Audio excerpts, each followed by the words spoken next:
You're blowing my mind.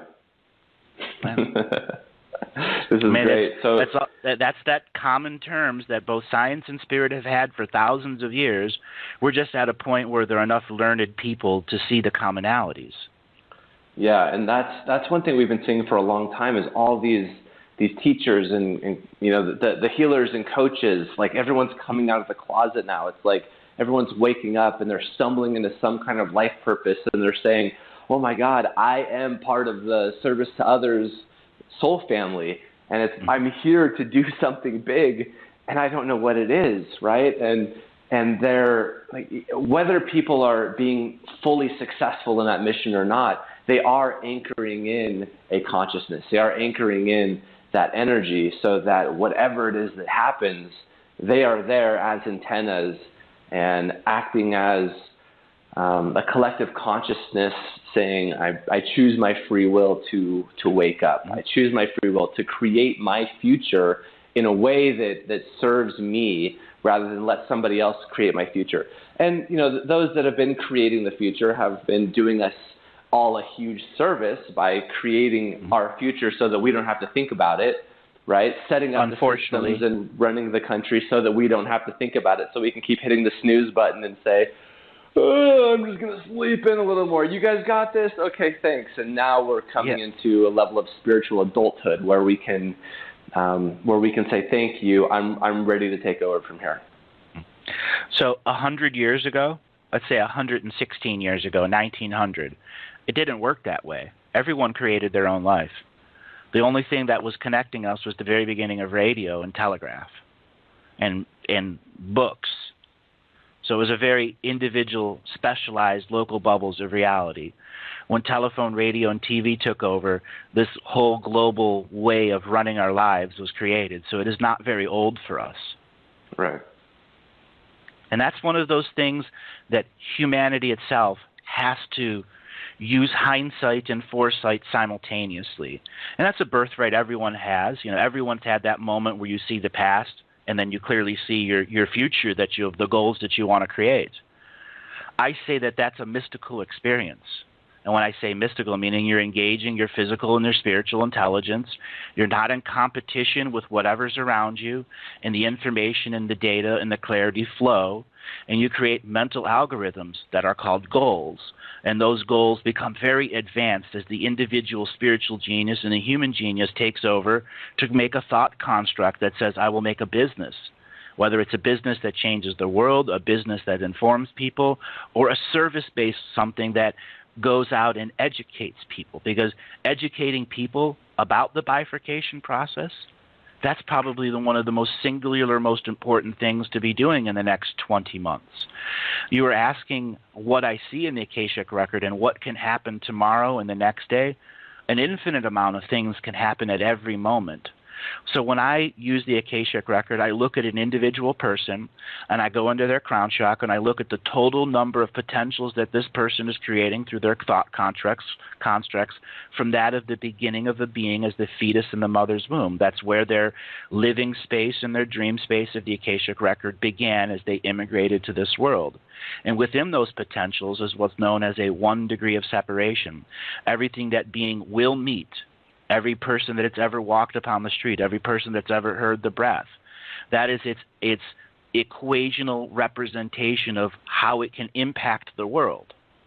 That impacting of the world creates a sum value that everyone else may interact with.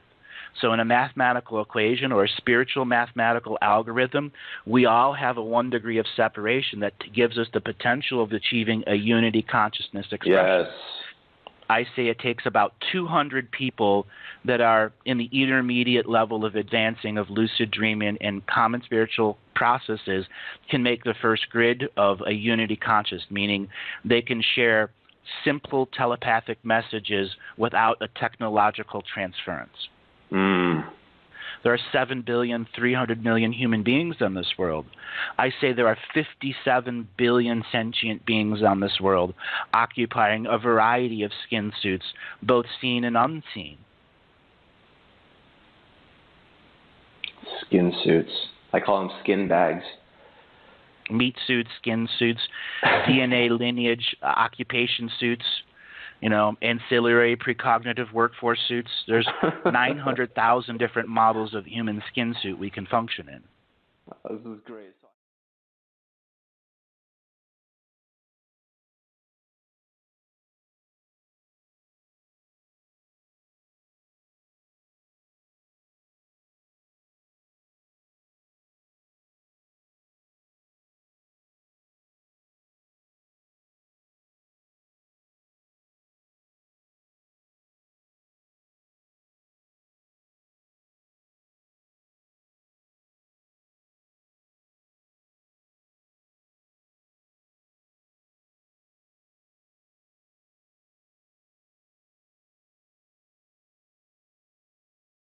Because indeed it is the aspect of our DNA technology, the sympathetic and the parasympathetic, that we then bear witness and have the actual experience itself. Right. When we were saying, what did the Galactic Historian 2.0 look like? And you're like, yeah, it did really good. And I'm like, well, how was it? And you're like, well, I haven't experienced it yet.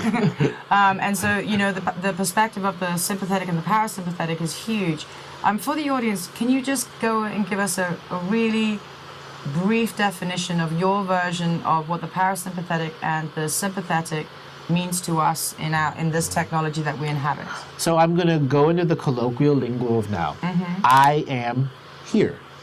The I am is technology that allows a soul stream or source stream or soul spark to be incarnate or disincarnate into this body. When we're in this body, we have photonic light that has gone through reality rules of manifestation through a fetus of the divine feminine order, etc., etc. And all those things to start you out as a heart that had no arms, no legs, and no vision, yet you started with vision as just a heart. And when you came out of the womb, fraud time began impressing onto you through source of belief that you were no longer an infinite being, but a finite being. This leads us into our more advanced processed beings who have to look at time and its concepts and how it affects them. So we understand that a no-time moment is where we deny fraud time from valuing an experience. So that means that the sympathetic and the parasympathetic, how are they cannot affected? create the value. Right. The sympathetic is the I am technology's interaction. The parasympathetic holds all of the mystical schools, and it's all of the unseen light body actions, multidimensional selves, interacting in 7 colors in awareness or unawareness of us. In many of the teachings, I've talked about how your intestinal tract can become haunted at the mucus layer. The parasympathetic is very similar to that. It is another set of nerves that go all throughout the body that control the involuntary actions. So our shadow self, that side that is always functioning in the ego, is the parasympathetic. After a while, the parasympathetic believes it's the soul and the experiencer. Now that's very fascinating, because when we're looking at the formation of the sympathetic, so we have the I am, which is the technology, and then you have I am and everything else that I am, yes, which is not a part of the moment-to-moment time. Right. So then we have that I am, which you've just explained, and then we have the sympathetic, which allows us, which is the I am, which is the I am, which allows us to have that, that tactile feeling. And content. It's the interface of the spiritual technology. And then you have what you were explaining with the parasympathetic. Now, when you are starting to integrate, as you were saying, and when you're getting a little bit more further into being more conscious of integration, there is a phenomena that the sympathetic and parasympathetic does, and each of these phenomena are actually separate from another. Unless they agree on things. And it's they never do. really good when that happens. So you have scenarios where the programs that you create and run, you've given so much power to, they become self-artificially sentient. And they're not really sentient, they're parasympathetically it's how you trained it. It's how you trained it. Like the dog that's always going to bark when the mailman comes. And this is really important, guys, because when you start to do these integrations, and especially the advanced, it's still you. Right. This is really important. Don't think you're like being possessed by a demon or something. It's just it's just your own energy you've given and belief to. Yes. So the parasympathetic will oftentimes create obstacles so that you don't meditate.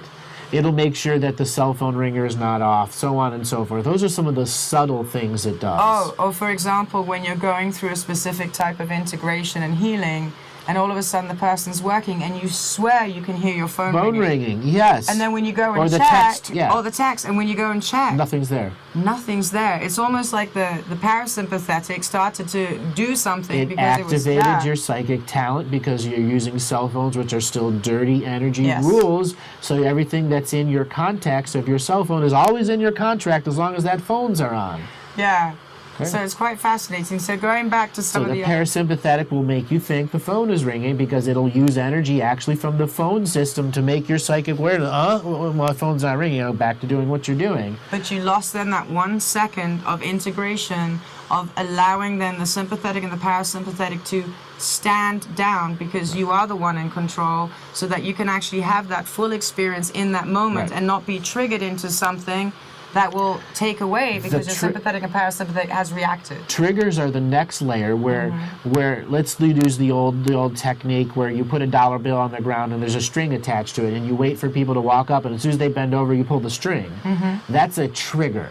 Right. So as soon as the parasympathetic finds its power confronted by whatever action the I am is doing that says the program is not going to have power, it pulls the dollar bill and can give you things like back pain, gas, extreme hunger so that it makes you feel fat, all sorts of other things. It can also make you feel bloated. All that Classic too. women one. Okay, and then it brings in emotions that don't come from anywhere, that are out of the blue, that begin to create chemical response. And then this is also when people start to become empathic. Now, this is the key, and this is what I remember Andreas was talking about, Seven of Truth. Yeah.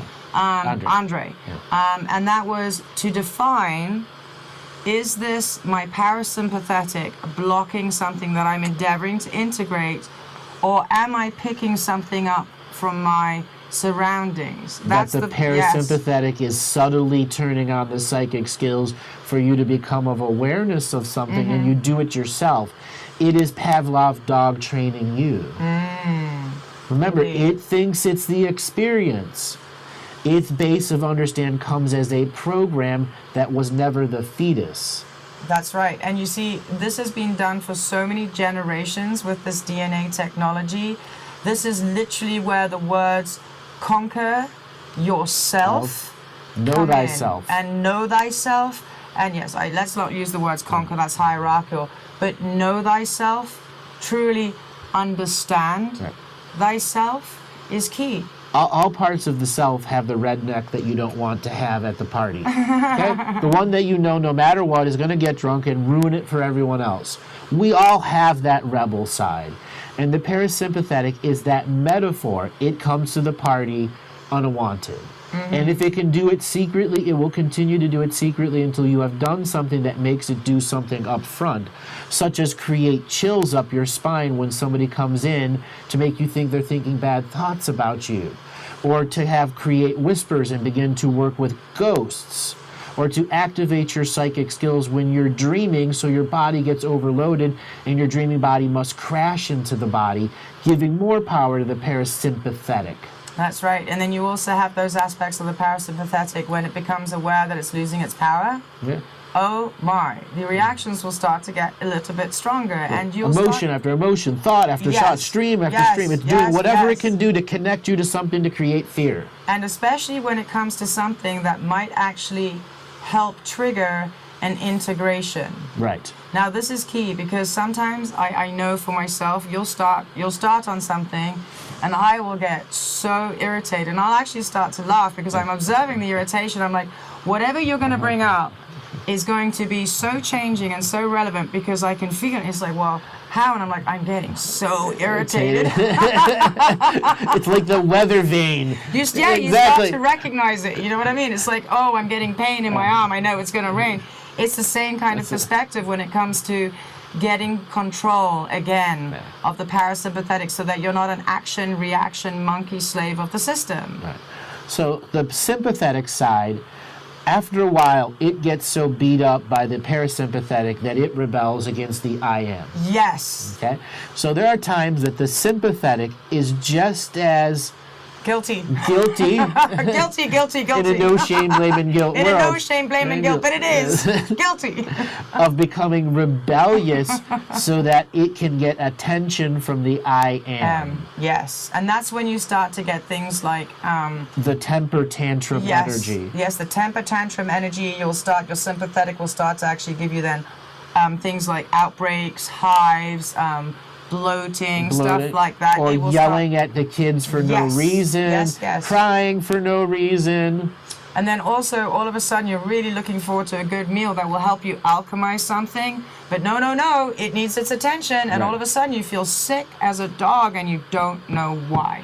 That's one side. That's usually when someone's going through a heavy-duty integration. That both sides, the sympathetic and the parasympathetic, are like, all right, absolutely. The only thing we can do is create acid in her stomach for the next year. Take that. Hello, Pepto-Bismol. Exactly.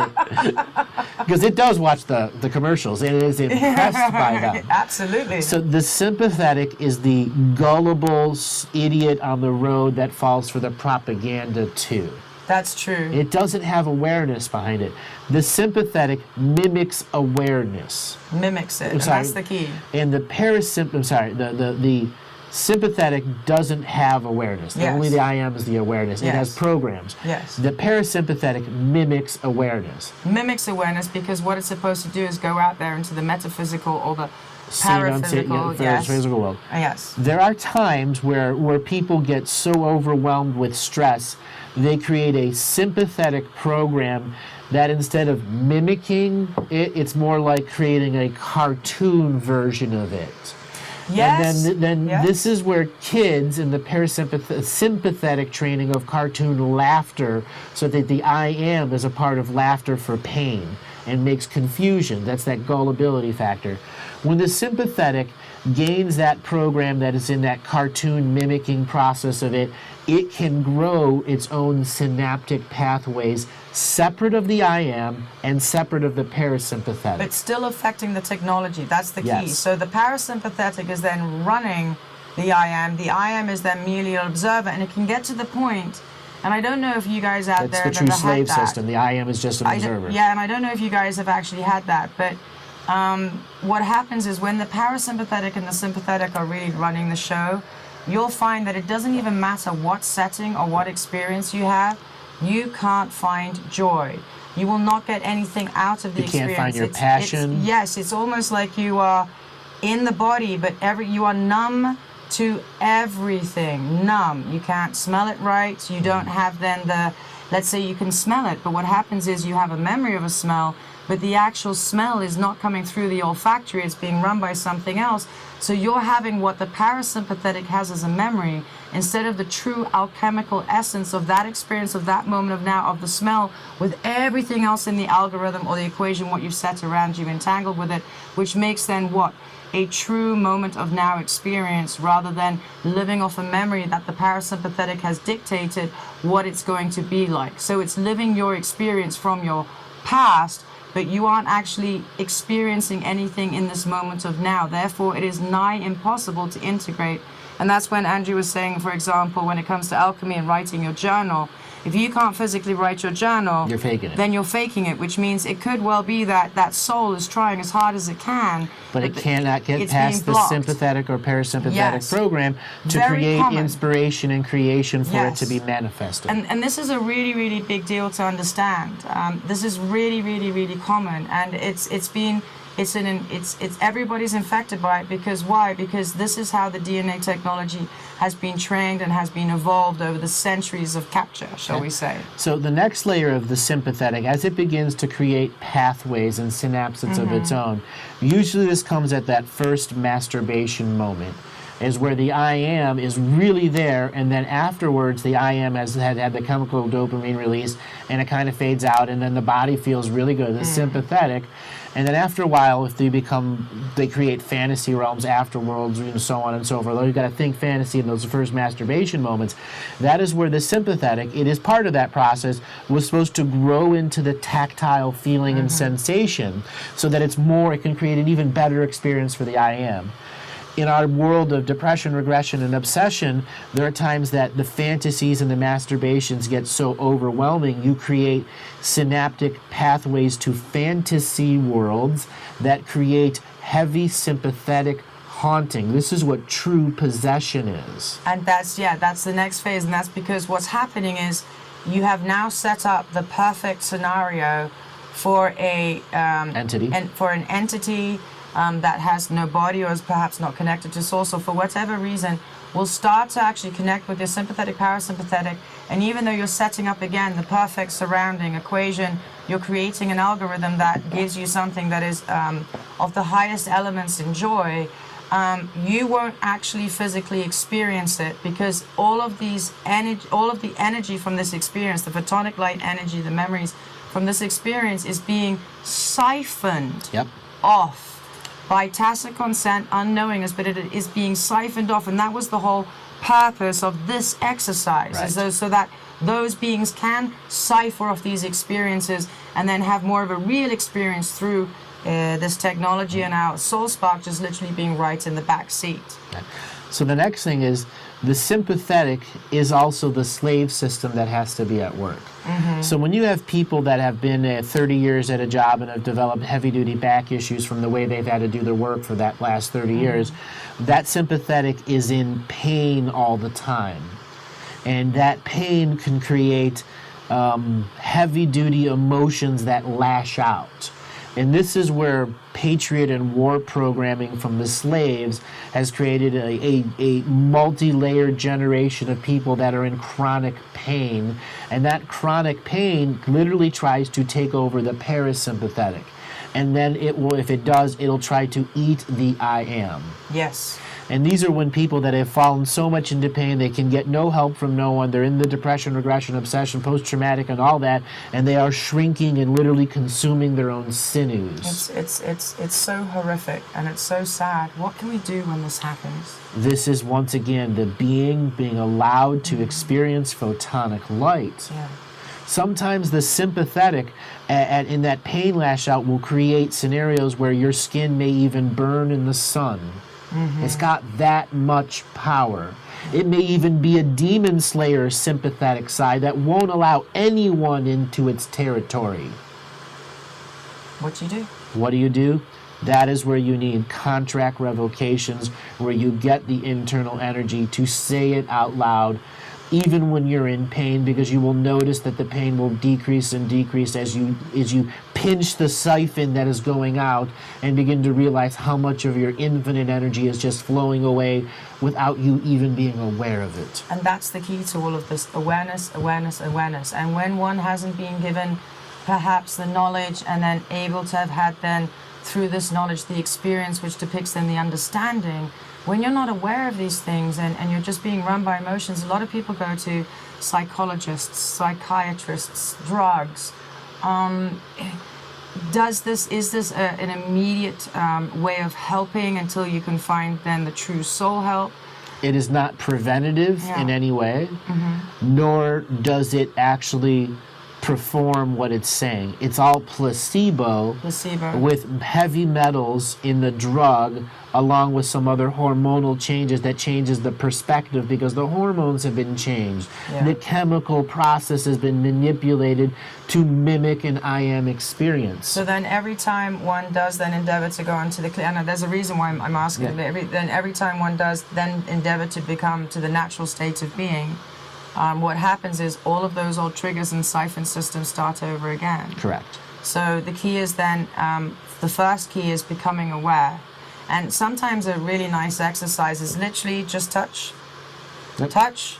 Just feel what that feels like. And then another good one that I learned really, really recently is when you have someone touching your eyes and you've got your head down and you ask that person to look up whilst you're touching, see what the eyes are doing, if they can actually look up or if they look away or down, because there you'll see actually that the parasympathetic is actually controlling or endeavoring to control the I am technology. The eyes are the windows to the soul, and when you go eye to eye to a person, the initial flinch response at times can tell you a lot. Now, when they do lie detectors with when they hook everything up, they're also looking at your iris size and so on and so forth. When the sympathetic has lost power to the parasympathetic, and the parasympathetic begins to get actual stream of I am vision, this is where multiple personalities, it is a metaphorical expression, can come in, where if you ever run into a person you don't know who you're going to meet each day. Oh God, yeah. That is the classic thing. It'll be through the eye triggers. Like if you come eye to eye to it and the parasympathetic freaks out thinking, oh, it saw me and not the I am, and it changes something. Yes. Right away. Right away. And that's when I'm looking into some of the sayings of the masters that have been for years endeavoring to help us and come forward, the scripts that have been brought forward that have survived. It's always very interesting because they said the ego thinks it knows where the heart just does. Heart just knows. And that's almost now when we start to talk about the parasympathetic and some of the things there, it's coming back to that basic, simple equation. Yes. So one more layer of understanding parasympathetic. It interacts with the quanta and quantum. The seen and unseen, the 7 colors of experience, and these light bodies that may be rogue out there or be very advantageous to you.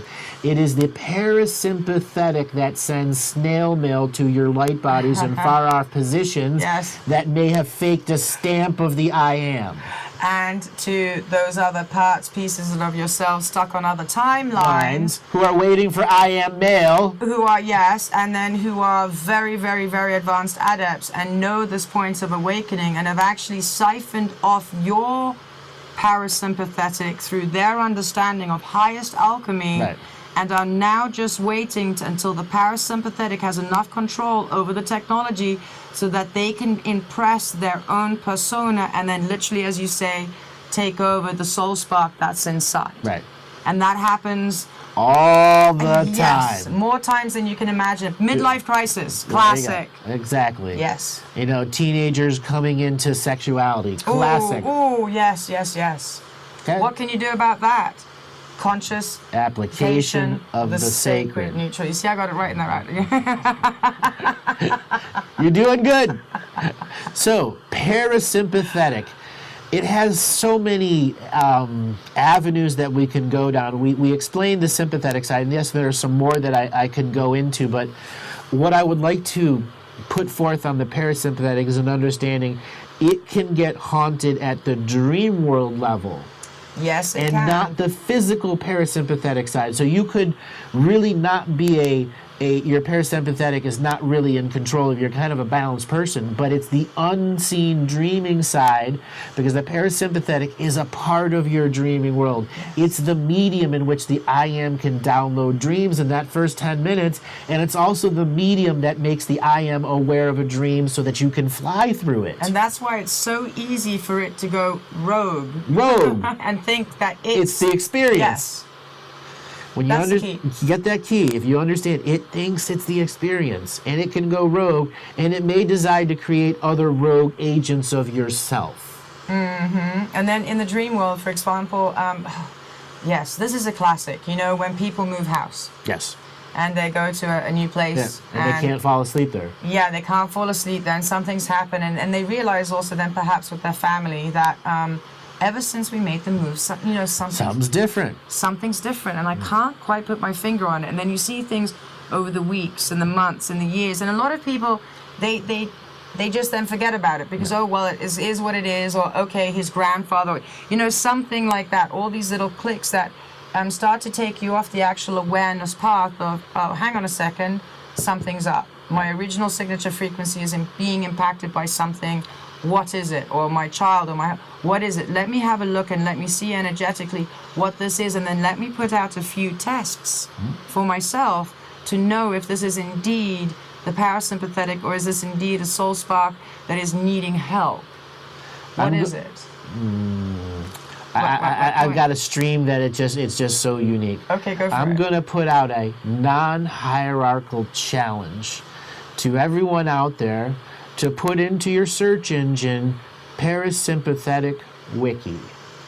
And there is a pretty well done scientific explanation of what the parasympathetic is. And there'll be some pictures there so you can see how the various nerve clusters attach to the body as the secondary backup system of nerves. Indeed. And then to look at the sympathetic nerve system and think about the wording we've said, because the nature of Natalie's question is in this non-hierarchical challenge. If you don't look it up, does your parasympathetic have enough control for you to not even define it for a single web page search and 10 minutes of reading? Yeah. So instead of me being the teacher, I am asking your I am to punch in a couple buttons and read for 10 minutes and see if the parasympathetic says, no, you're not watching it, you're not reading it. And it's almost like riding the proverbial horse. It's like, I don't want you to be the rider on the horse. I want you to be the one that is engaging and running what you're doing as one in union and communion with your horse. So learning how to be in one with your sympathetic and your parasympathetic so that they are engaging with you, not in hierarchical order. That's the key here. When you change the programs to not be Roman numeral fraud timed using that basis and to be a non-hierarchical order, they work really good for you. And the expression to the parasympathetic, do as I say, not as I've done. Exactly.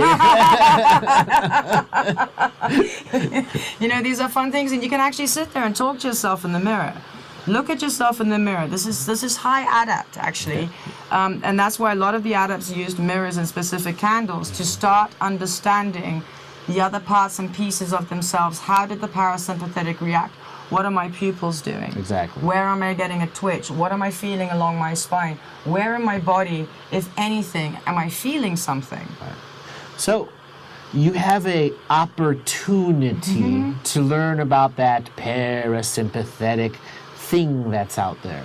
Or you have a choice to become higher adept and search for other material, because what we're talking about has been known since the 1920s. That is so true. I went to a talk, I don't know, about 13 months ago, and you joined me on that. It was a really good one. And it was a colleague of ours, and very, very advanced adept. And he had got all the information on the clinical studies of how the sympathetic and the parasympathetic works. But then he took all of his wisdom, knowledge, and understanding over he's a very old guy, of the esoteric and metaphysical aspects and perspectives and overlaying it. And he says, if you are haunted and there's a demon, you will see it in the parasympathetic. And they had medical testing to prove it. Right. That ghosts exist. Yes. They could get a dual frequency from a single harmonic resonant being. And this is another thing, and this is really, really exciting news. And this came out came out about a year and a half ago, where they actually showed the supercomputers were able to define, and they used a really interesting language. They said that we have aliens in our cellular structures. I don't use that word, but the supercomputers were able to define algorithms in the going all the way down to the absolute nuclei before the source, whatever the source spark is, whatever's making that activate.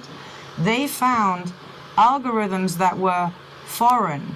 Actually living in that, and you cannot see this with the eye. Okay, no microscope can show you this, but the super computer can actually take all of the information and has figured out that besides the natural resonance of what we have in our body, they've actually found in a lot of cases that there's another form of algorithm there that is not source or human resonance innate. Yes. And they call that alien. I say it's something else, but they actually have the supercomputers now that prove exactly what Andrew and so many other adepts out there are talking about. We've now got the scientific proof. So you can learn all about the parasympathetic, and you can continue to listen to us, because we are going to present some very simple ways to understand the esoteric parasympathetic. Because it is an esoteric information source, interaction source. So when you begin to learn deeper about the parasympathetic, you're going to come to this show with specific questions like, why is energy cleanliness so important? Here's your answer to clear the parasympathetic and sympathetic so the I am can be here as the experience unsiphoned. Exactly. And now let me add a little bit more spice to the soup. Have the contemplation of what does now the placebo effect that Andrew is always talking about, how does that all correlate? How does that all sympathetic, integrate? parasympathetic. Exactly. Contemplate that, because we're going to be going really, really deeply into that, because these are just keys where when we talk about how we can take advantage of this 1 second, there are infinite ways. You just have to allow yourself to be not limited to finite.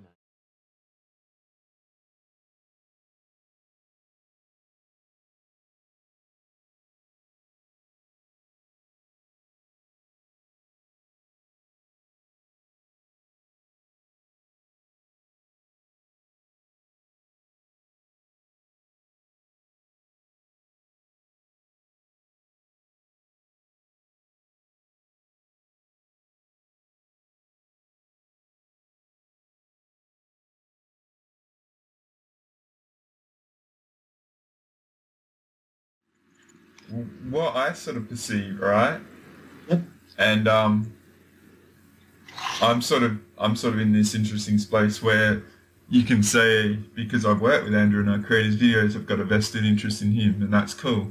But I don't actually, because that's why I'm around Andrew. I just see him as the best, and we're at the finish line and we're offering the answers, but people can't even perceive it is the answers, because Andrew delves in many spectrums beyond the 3D 5 sense reality, which is where the influences are going on, and we're controlled to have a narrative belief that that's what we are, and anything outside of that challenges ourselves, and we get parasympathetic, vagus nerve, like self-governance sort of programs that kick in, that whenever we challenge that for many people that might be coming to Andrew's information new, it feels like he's wrong, but it's actually a confirmation of yes. It's just a misunderstanding. Mm-hmm. There's many subject matters that are like that. Now, here's an example. Anything I say, how is it provable? Absolutely. Well, it's all material from the Akashic records. Nothing is provable. But the same thing that Corey Good is saying, or Cobra is saying about the toplet bombs, or Corey and the SSP stuff saying that there's factions. We have no proof of that. It is the global narrative and the myth behind it that gives it valuation. I'm not using the global narrative to evaluate any of my stories or create myths with it. Yeah. That's what separates what I do from the others. And any other people out there that are truly doing sacred neutral expression channeling or some other version of information processing, transmissions, whatever it is. Just pull it right out of their butt. There are those that can just get on the show and connect to their source at central self and go, here is what is relevant for the audience that's going to be listening to me. The thing is, this is what I've tried to do, offering your stuff. And you've done a lot of hours in the past, a lot of shows and stuff, but you've scattered components in each reading and stuff like that. So what I've tried to do is actually share an individual that might be interacting with you in a reading where you share information. And what I know, and I think this is actually quite complicated for a lot of people, is that I can feel the individual when they have a shift, when they hear a truth from the soul level, the Akashic record in your energy field. And that's not really understood. It's when people actually have that personal time with Andrew, whether it's a live show or it's a personal reading, is when you're in your energy field, it actually changes the individual so that they can actually, it's like a hugging someone to make them warm. It's like that when you hear the truth of your soul. And so what I've tried to do is actually share those clips. Say with the Arcturian show, there's the Keta lady from Australia who's having a profound reaction to hearing her stuff. Like she's crying and having breakdowns and stuff, and it's the body's actually releasing a lot of stuff, and the consciousness is having a partnership with it. And Andrew's giving her the space to experience it all and then give confirmations of what's going on, and she's having the circuits connect where she feels it. And that's the visceral reaction, like the positive tearing and crying of tears and stuff. So what I've tried to do is actually share third parties that actually have experiences amongst the themes of the shows to show that this is what's going on constantly with Andrew. And I think, unfortunately, that's not measurable. And plus, it's you've done it so much, there's a callousness to what you're doing, you know? It's like, this is so amazing. It's like so consistent. It's like, nah, I don't get it. Which is one of the reasons I had to retire from doing shows. People had built a callousness up to it. Yeah. Gives you the opportunity to take the callous away and present the information from a whole different perspective, even though it's the same information that was transmuted. Yeah. Yeah. And I mean, like, there is unfortunately, you made yourself available so much, then there's a quantity volume sort of thing, which makes it actually difficult to deal with. So, and that's where I sort of fit into the gap where I can condense it all and accelerate it, because I've been across it and I just love it. It's like what I've said to Andrew, is his information really challenges me, and I really appreciate that.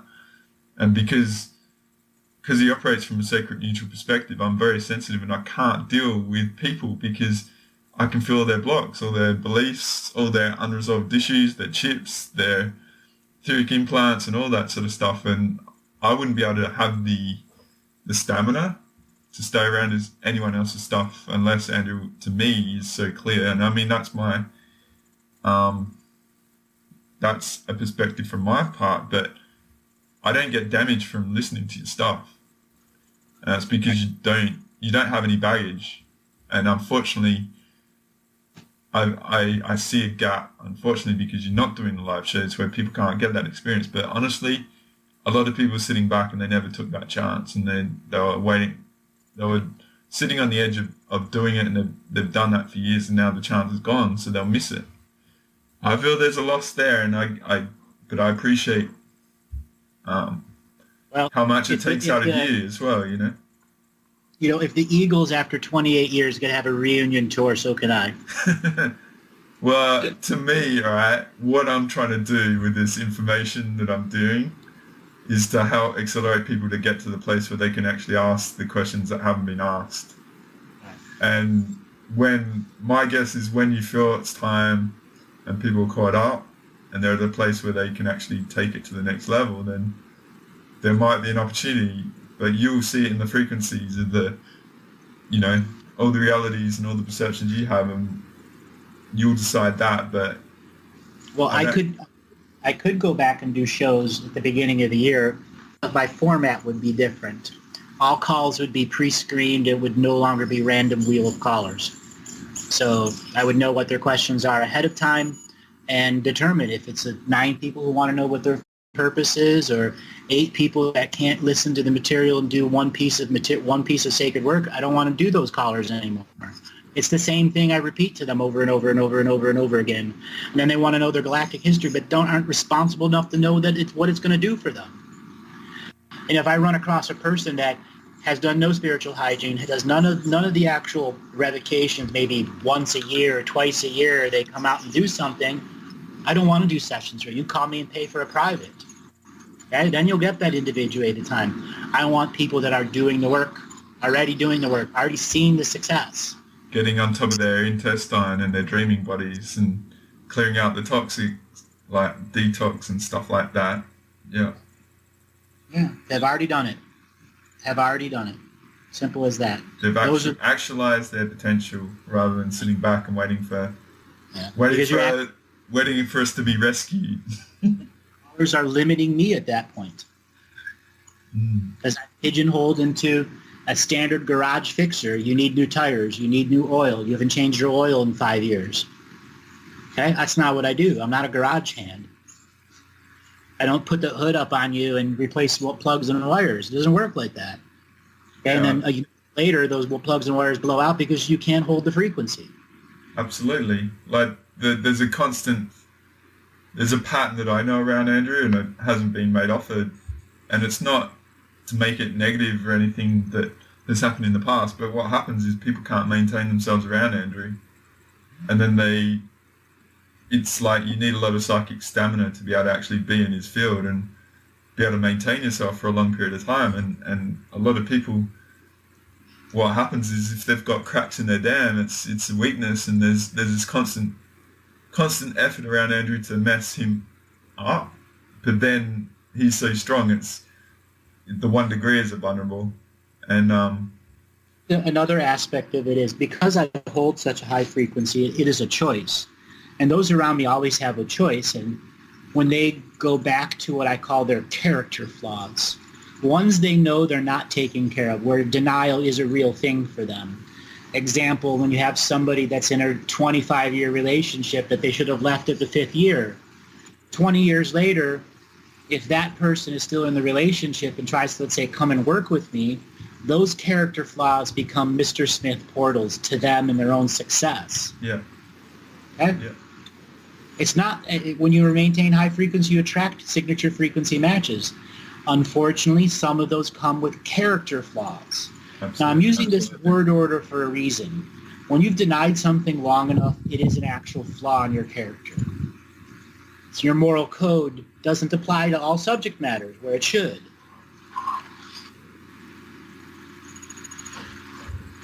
Yeah, and that's determined. Like, something has gone to the next level where it's actually created a flaw in your entire energetic matrix. Yeah. But the thing is, what happens is that people turn on you and then they project all this stuff, and classic example. The turning is they desire and compete. Yeah. You can't compete with a non-competitional being. I nullify the very essence of it. Absolutely. And as soon as they're in competition, as you know, for competition's sake, I'm not here to beat anyone. I'm a non-competitional being. If you want to do this, go ahead and practice it. I'll teach you. But there also has to be an exchange for value. I'm not going to give it to you for free. My time is my time. Absolutely. But my life has been a fractal of this as well, and I get it because it took me I'm a bit different to a lot of other people. I was shut down, and then I got really triggered, and then it was game on for me, and I was hanging on to the handlebars of life, and my only safety was I got smashed so much. I had to do so much healing to either survive or be where I'm at. I mean, I can see that in hindsight, and everyone I'm meant to trust in this world and life, and even the healers get compromised. I'm healing the healers when I get healed, and I'm trying to set them up so they can actually handle me.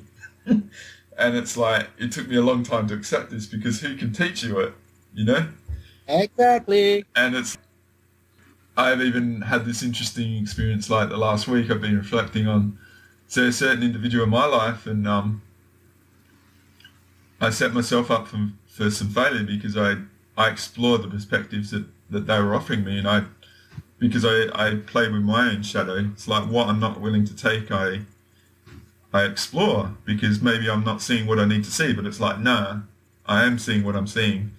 So you can't see what I'm doing, and you're trying to diminish my perceptions because you're taking it away from what I know and what I've got to do, and I've actually got really important missions, and you're sabotaging me now, and it's just a constant stream. It's who do you trust, And that was sort of one of the things I brought up before, and it comes down to actually accepting you're where you're at, and then seeing who comes into your life at that point.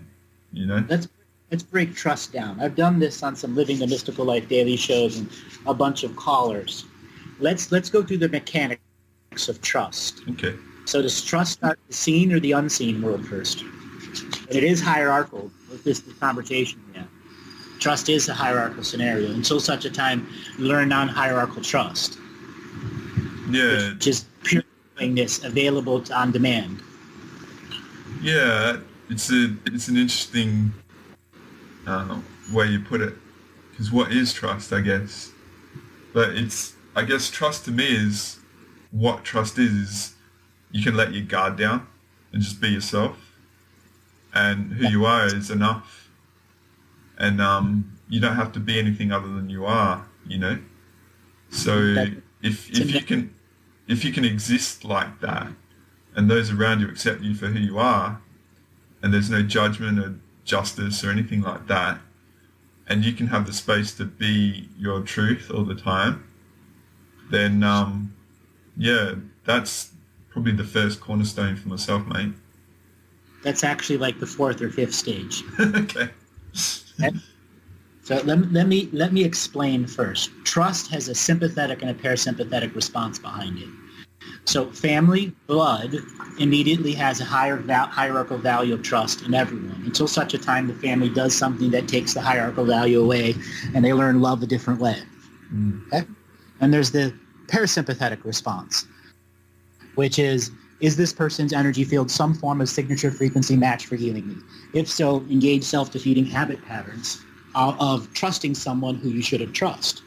Ignoring the sympathetic side, which is using empathy to say, hey, don't trust this person, but there's something in there, let's say pheromones, that confuses trust. And then the mind has to take in all of this information and go through the actual trusting in spirit and the divine plan that's going on. That's stage 3. Now, once you've developed a sympathetic trust with yourself and a parasympathetic trust with yourself, because it is the parasympathetic that has access to all of your grand psychic abilities through the vagus nerve. No ifs, ands, or buts about that. If you go to research the vagus nerve and understand what it does, it connects all aspects of everything together. Your sexuality is fully linked. All aspects of your sexuality and discharge of your sexuality is fully linked to the vagus nerve and parasympathetic. So there's no kundalini, none of this mystical, magical stuff without the vagus nerve, a part of the mechanics of allowing the duality, the sympathetic and parasympathetic, and then the singularity, who is reading data streams and confused that it is not a duality. That is trusting in spirit.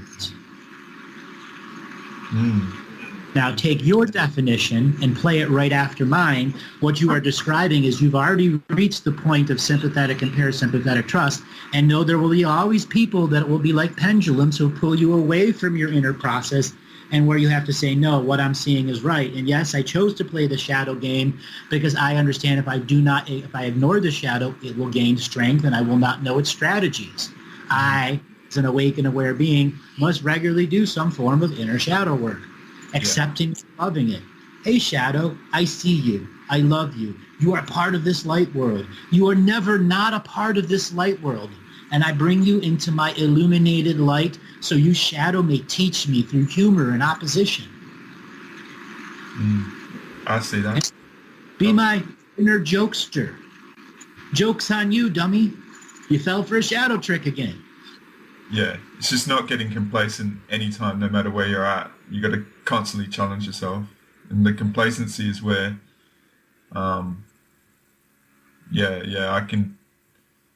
I've observed it, because people can get to plateaus and they think there's something, and then the ego kicks in and the hierarchical sort of stuff, potentially. And these are just ballpark sort of out there sort of things, but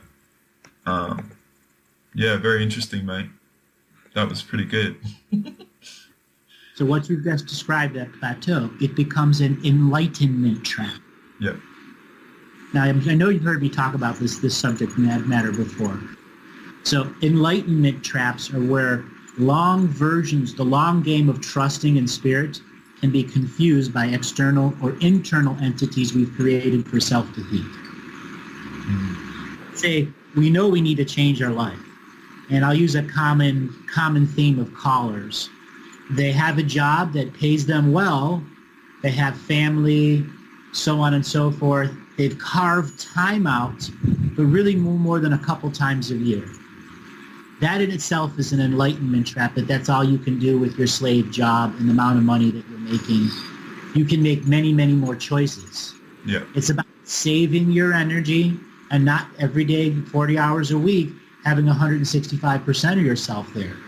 Okay? Learning how to create positive work programs that use the minimal amount of energy, that still get the job done, that have rules, borders, policies, and procedures that do not allow the unseen world of work to rob you of your future energy. Your what? Hope, your enlightenment, your inspiration that should naturally come to you day to day. Often blocks those out. When we reclaim that right as a legacy to ourselves and lower the relevancy and importance of work itself as an energetic value and raise the relevancy on the other subject matters. Learning how to do that as an adult is difficult, especially if you have children or whatever else that is there. Yeah, I'm compassionate with people, definitely, because I do a lot of people watching and pattern recognition and how society works, and overall the majority of people are playing catch up, and they don't even know their energy levels or choices that they can have, and then it becomes the most, like you talk about entering randomness into your life and challenging yourself and stuff, and you become sort of a pattern of behavior and things like that, because the life force it requires to invest into change, you don't actually have that budget in your body and your existence. And I see this sort of consistent overall thing going on with a lot of people, and that's where the global narrative comes in, and people accept the reality because they're just trying to survive in it. So I don't know if that's an enlightenment trap, mate, but it's a pattern of behavior I see with a lot. And yes, that is the enlightenment trap. And the entrap is I'm staying on the plateau. Yes, there's a great way to explore the plateau, but I've ultimately made the choice to not raise my frequency anymore. Because once you continue and cyclically raise your frequency, you will see many plateaus that dovetail into each other. It's the nature of the world that we live in. You cannot finish some of the basics and be super advanced, but your super advancedness will still lack the basics behind it. And external and internal versions of yourself become very aware of that and can use that against you in creating self-defeating habit patterns, such as not valuing yourself enough to go and have a earned mystical experience with your guides or guardians. I get that one so many times. I can't speak to my guides and guardians. I don't hear anything. I don't see anything. Why don't I see? Because I don't see. I'm a failure at it.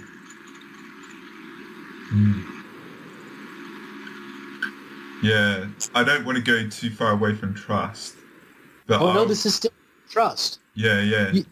96% of all of my callers, even the super ill ones, have lost faith, broke faith, and at the heart of it is a trust break, a mechanical trust break, where in actuality the sympathetic is pickpocketing the parasympathetic for ideas, energies, and psychic talents. The sympathetic was never meant to have it. It's simply to be a filter of information that allows the I am to see the duality a little differently.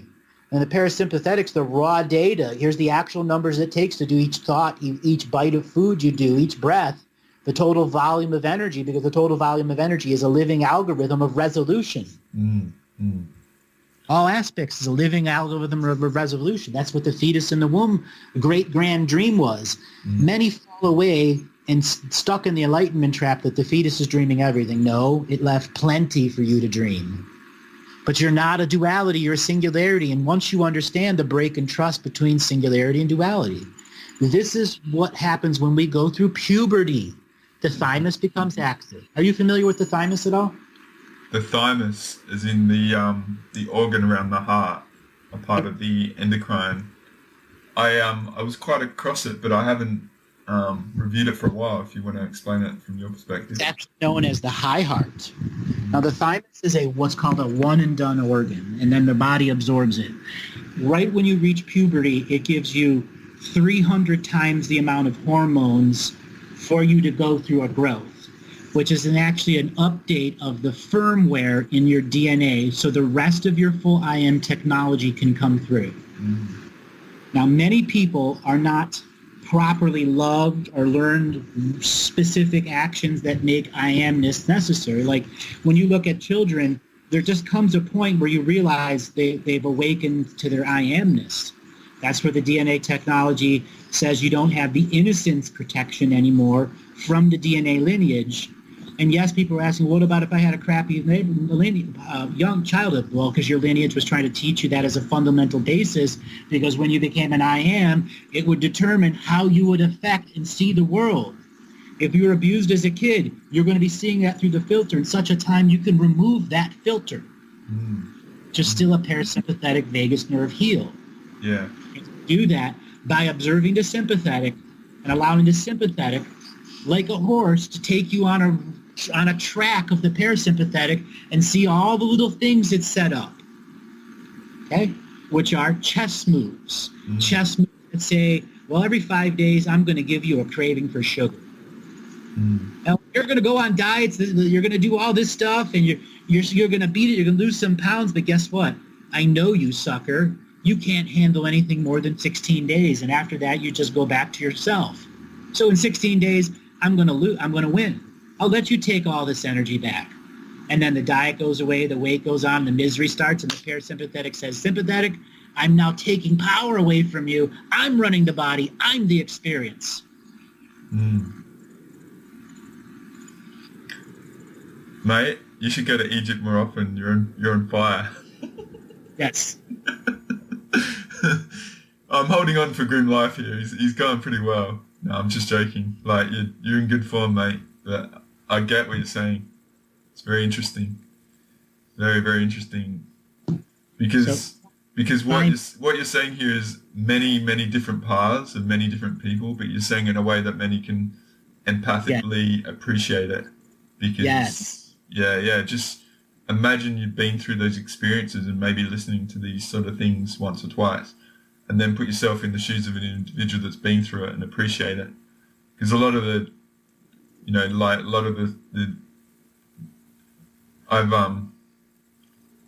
there's only been the Arcturian Part 1 released so far, but I've done up to 3.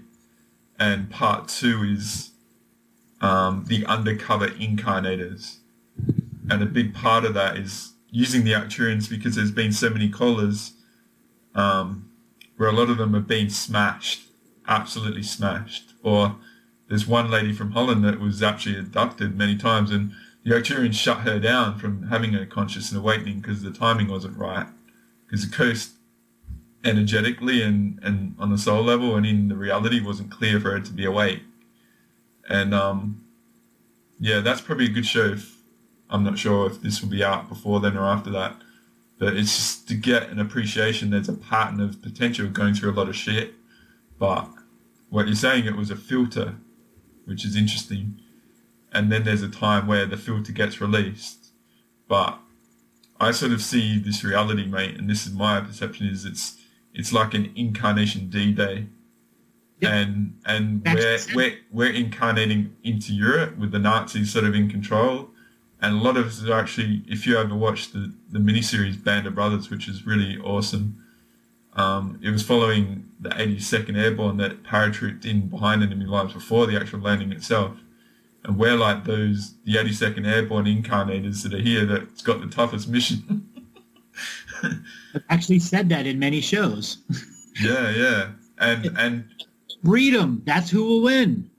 Who's going to outbreed them? That's why the Archon grid existed in the first place. Yeah. It was getting through customs and border patrol. You got your papers? No papers, you can't go through. It's like the machine gunners waiting for us to parachute into them. And then an infinite spirit who doesn't know what papers are goes, papers? Huh? That's a reality rule. You've fallen for their story and are waiting for them to give you access. accepting a hierarchy. That is why you had all these lower frequency spirits come in who were looking for karmic resolution for so long. Yeah. Now, back to trust. So, faith is a form of trust. So I want you to riff on faith and trust for a little bit. Faith, because I didn't come from a Christian religious sort of background, I'll associate it with belief if you want. And to me, belief is giving yourself the information that wasn't via your own experience, if that makes sense. Mm-hmm. So it's accepting information that has not come about by your own experience. So faith is accepting something that has been sort of said that wasn't something I was present for, if that makes sense. But because it's accepted, I take it on board as a possibility, or more than a possibility, if that makes sense. Uh-huh. So in my perception, faith is our direct link to the universal wisdom of knowingness. And it is our legacy. Faith reminds us that we are no more than we've heard, read, or studied, ever. We've all had those moments. I have more than I've heard, read, or studied. That's what the thymus is supposed to do, is to get you out of that innocence of young growth and into the adult growth. Someone who's going to take on some responsibility of this DNA skin suit. So if you come with filters that are trauma and abuse and ignore them the majority of your life, you have followed the ancestral curse or lineage lesson over and over and over again. Now, because our society changed so fast, it's not even been a full 100 years since indoor flushing was common worldwide. 120 years ago, because it's 2018 now, the horse was 97% of the travel, because railroads had gone coast to coast, but it was still horse that did worldwide everything. It really wasn't until the 1930s that the horses were even removed from the military. Yep. And before true mechanized infantry came. So that's our everything changed so fast, and there's no new individuated culture that isn't a part of the global narrative now. The global narrative is taking myth and trust and faith, and it's harvesting it. Yeah. If we see faith as our direct link to the universal wisdom that is there as knowingness, faith will always remind you of more than you've heard, read, or studied. Faith reminds us we only have to look, listen, and trust the love and wisdom of that universal spirit working through us all. Faith does not require a belief in a religion. By learning to trust the love and intelligence working through you and all of creation. That is the essence of faith, and requires high levels of personal trust in the self. Sympathetic, parasympathetic. But when you have full trust in the sympathetic and learn to have full trust in the parasympathetic, you are the God source being. Yeah, I mean, that's where I sort of said I play with the shadow, because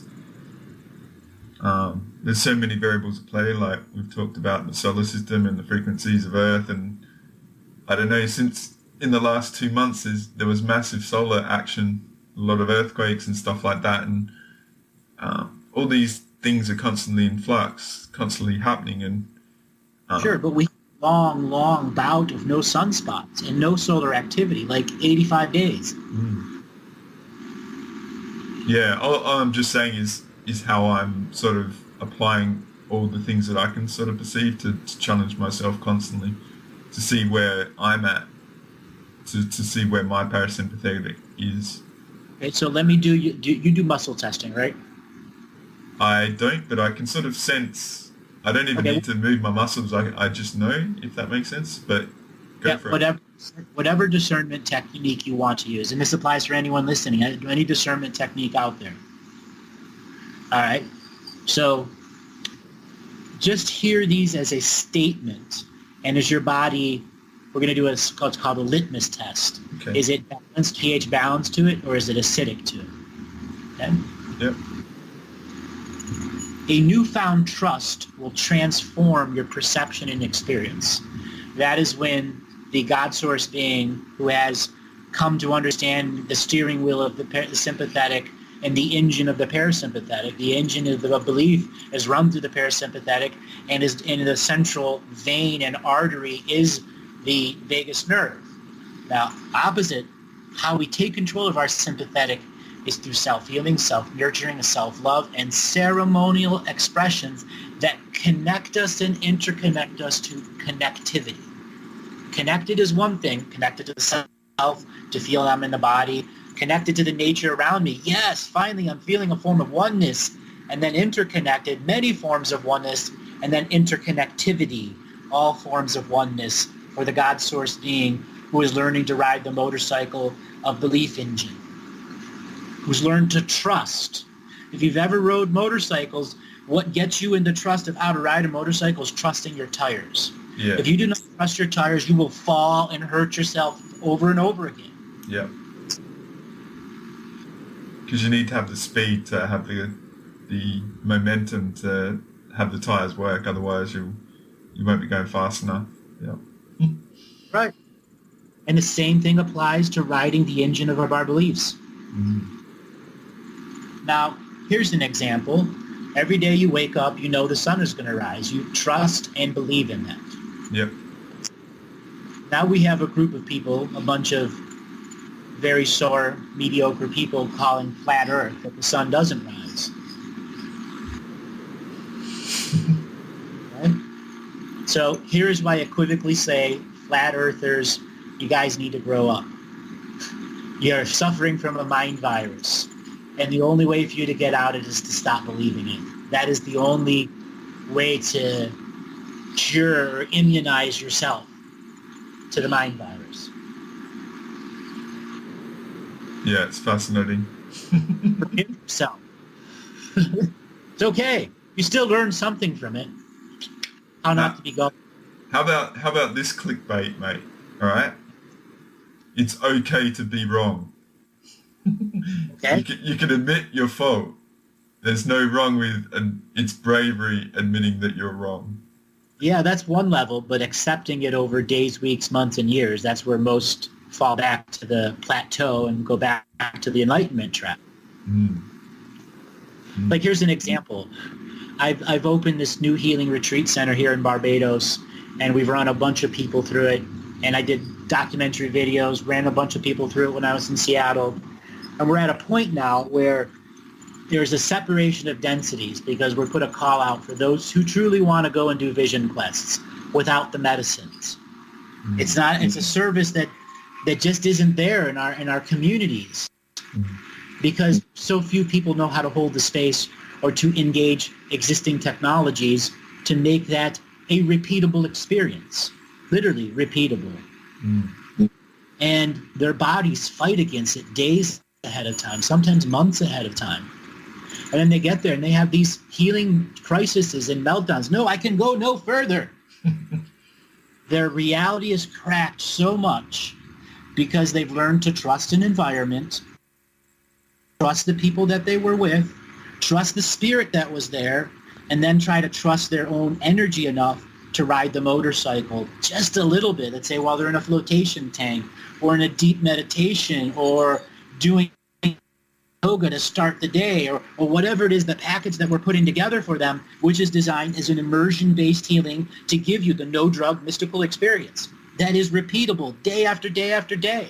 Mm. Have these meltdowns, full-on meltdowns, because they can go no further until they confront that program. Yeah. That's why we developed the whole teachings to create the spiritual container. That is inevitably going to happen, and it's okay. Mm.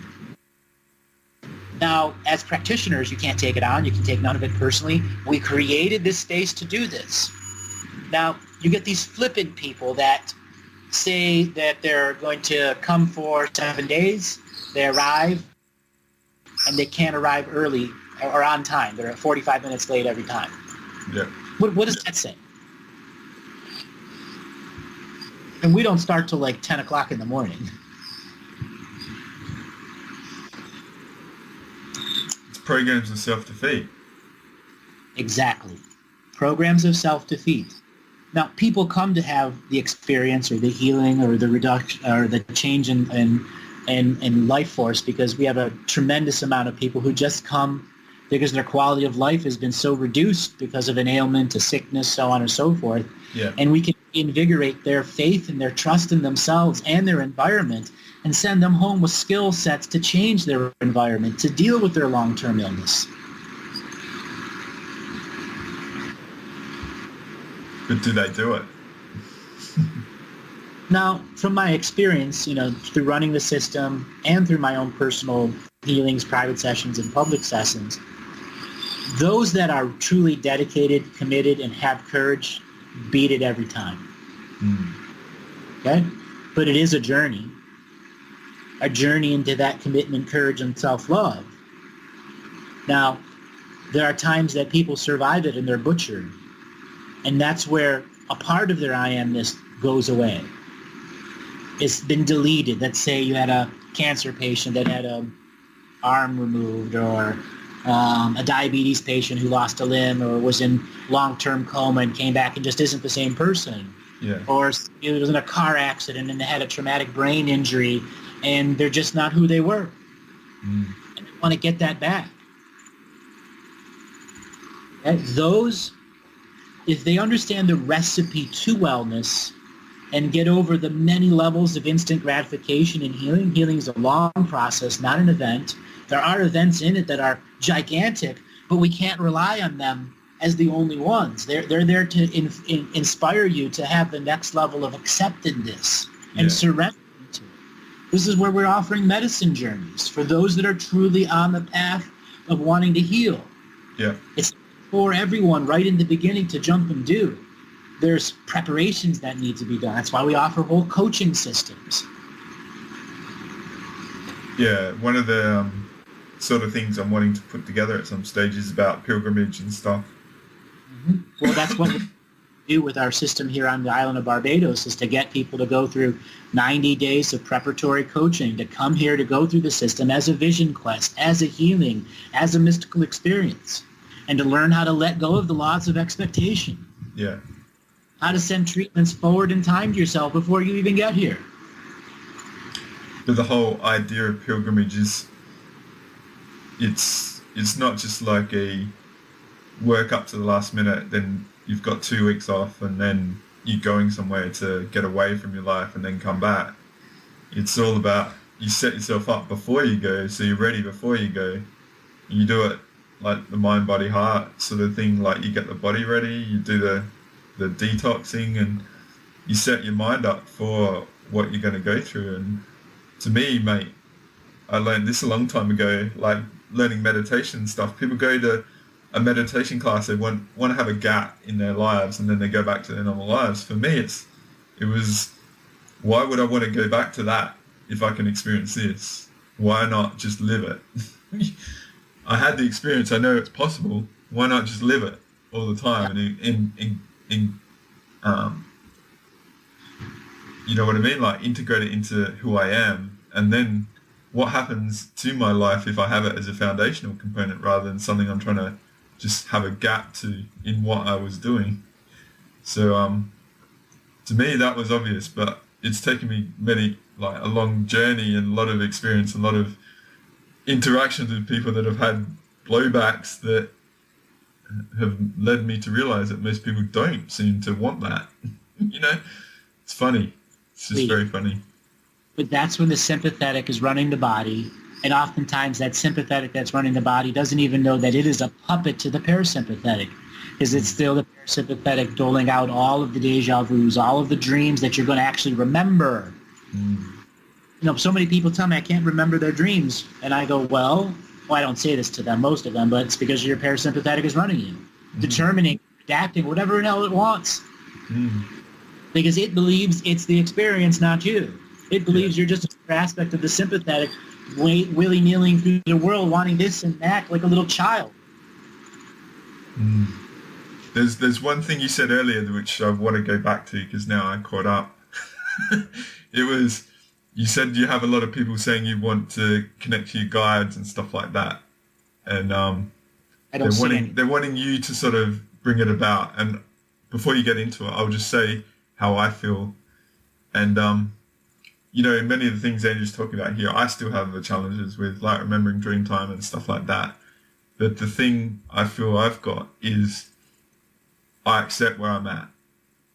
But the thing is, I know I accept myself as a multidimensional, infinite being, and everything is accessible to me. But the thing is, I've got filters going on with me, and why do I only accept what I can perceive? I've also got a thing in me that I'm okay with it all. I'm not. I don't have some carrot on a hook wanting something other than Trust. who I am. Yeah. You have trust in spirit working with everyone else. Yeah, because the thing is, I've got this different, I won't call it a program, but a perception that everything is there accessible to me, that I am where I'm at, and there's nothing wrong with that. But I can still access it if I want to really dedicate myself and focus to it, but I'm okay where I'm at. I'm not seeking something other than what I am at.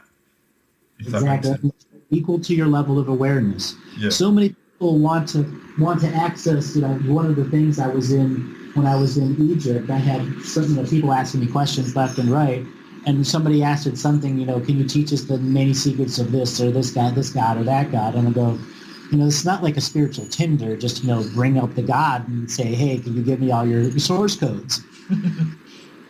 But a lot of people don't realize that the metaphor of a spiritual Tinder, when it comes to working with higher frequency beings, it's not a spiritual Tinder, but their actions become that. They don't say, hello, God. Hey, it's been thousands of years since I communicated to you. Hey, let's start a correspondence. Text each other.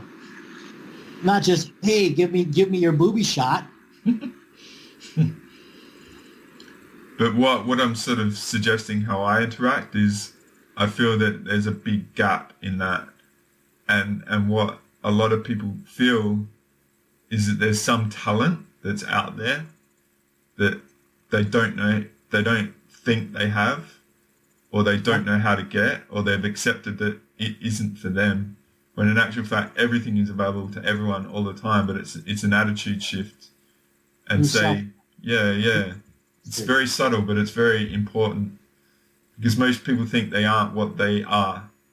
So they create their own patterns of self-defeat, which implement the limits, you know?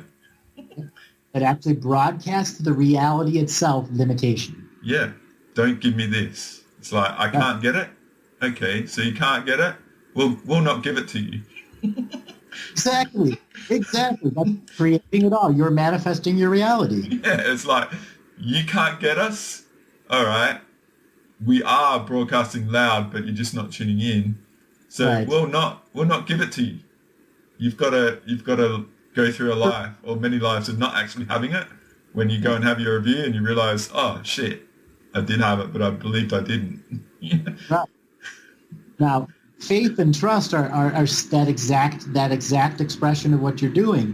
When you trust in your faith that the Spirit is working through me, I may not understand what it is, but I'm okay with where I'm at. I am not a sheet in the wind. I am firm and stable and using the wind to propel me forward, and all the other elements of life.